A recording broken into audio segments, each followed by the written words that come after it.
दोस्तों, आप लोग वीडियो देखते हैं, आपको अच्छा लगता है लेकिन सब्सक्राइब नहीं करते। अरे सब्सक्राइब कीजिए, इसके आपको पैसे नहीं लगते। एक गांव में रामलाल नाम का एक व्यक्ति रहता था। वह बहुत मेहनती किसान था। अपने खेतों में दिन भर काम करता। उसकी जिंदगी अच्छे से कट रही थी। उसके गांव में रहने वाले रमेश की नजर उसके खेतों पर पड़ी।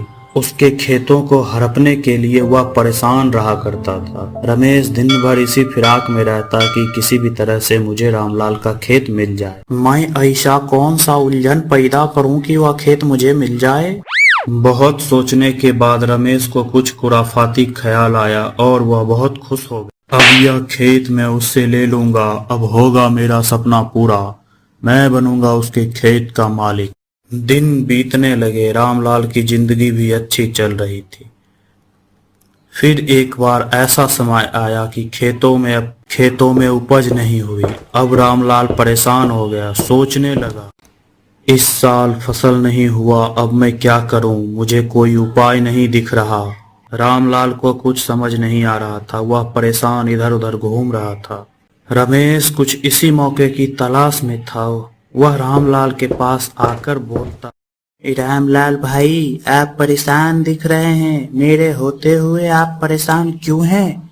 मुझे बताइए, मैं कुछ मदद कर पाया तो जरूर करूंगा। रमेश भाई, इस साल मेरे खेतों में फसल नहीं हुआ। मुझे समझ नहीं आ रहा है मैं क्या करूं। अब तो खाने पे भी आफत आ गई है। आप मेरी मदद कर सकते हैं क्या? हाँ भाई, मैं बिल्कुल आपकी मदद कर सकता हूँ। यह पैसा रामलाल की परेशानी खत्म करने के लिए नहीं है। अब तो रामलाल की जिंदगी में असली परेशानी शुरू होगी। यही सब सोचते हुए रमेश बहुत खुश होता है। रामलाल रोज की तरह अपने खेतों पे निकल जाता है। उसी पैसे से रामलाल ने नया फसल लगा दिया और बहुत मेहनत करने लगा। समय बीतता गया, फसल बढ़ने लगा और साथ ही साथ ब्याज भी बढ़ रहा था। फिर जब फसल बहुत अच्छा हुआ तो रमेश परेशान हो गया। अब मैं क्या करूं? रामलाल का फसल तो अच्छा हो गया। वह मेरा पैसा चुका देगा, वह भी सूद के साथ। ऐसा नहीं होने दूंगा मैं। कुछ तो करना पड़ेगा। मैं ऐसे नहीं जाने दूंगा। क्यों ना मैं रामलाल के फसल में आग लगा दूं। यह आइडिया अच्छा रहे। फिर रमेश ने चुपचाप जाकर उसके खेतों में आग लगा दिया। रामलाल का खेत जल रहा था। हे भगवान, अब मैं क्या करूं? मेरे खेतों में तो कुछ नहीं बचा। अब मैं कर्ज कैसे चुकाऊंगा? मेरे पास तो अब खाने के पैसे भी नहीं बचे।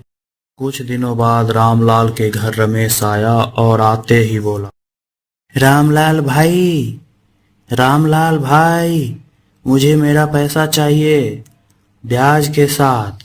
मैंने जो आपको पैसा दिया था वह उसका चुकाने का समय अब खत्म हो गया। अब मैं और समय नहीं दे सकता। मुझे पैसे की जरूरत है। रमेश, मेरे पास तो पैसे नहीं हैं और तो और मेरे खेत में भी किसी ने आग लगा दिया है। इस बार तो पैसे नहीं दे पाऊंगा, माफ कर दो। रमेश गुस्से में, मैं कुछ नहीं जानता, मुझे मेरा पैसा चाहिए। दो या फिर अपना खेत मेरे नाम कर दो। इसके अलावा मुझे कुछ नहीं पता। मैं कुछ नहीं सुनूंगा। हर हालत में मुझे मेरा पैसा चाहिए। रामलाल शरीफ व्यक्ति था। उसे कुछ समझ नहीं आया। उसने अपना खेत रमेश को सौंप दिया। अब रामलाल बहुत परेशान रहने लगा। उसे कुछ समझ नहीं आ रहा था कि अब आगे की जिंदगी कैसे चलेगी। परेशान रामलाल अपने गांव के जंगल के पास जाकर बैठ गया और जोर जोर से रोने लगा कि क्या करूं। तभी पेड़ के ऊपर बैठा एक भूत यह सब देख रहा था। भूत उसके पास आया और बोला, रामलाल, क्यों रो रहे हो? तुम तो सच्चा आदमी है। मुझे बताओ क्या हुआ।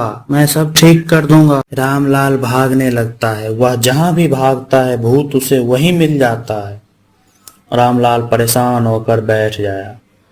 भूत बोला, बोलो रामलाल, मैं अच्छा भूत हूँ। मैं तुम्हारी मदद करूंगा। मुझे बताओ क्या हुआ है।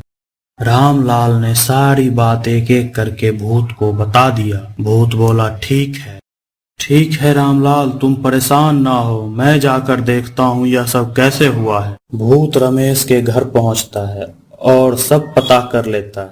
रामलाल का खेत तो ले लिया, लेकिन कितना मेहनत लगा खेत में आग लगाने में।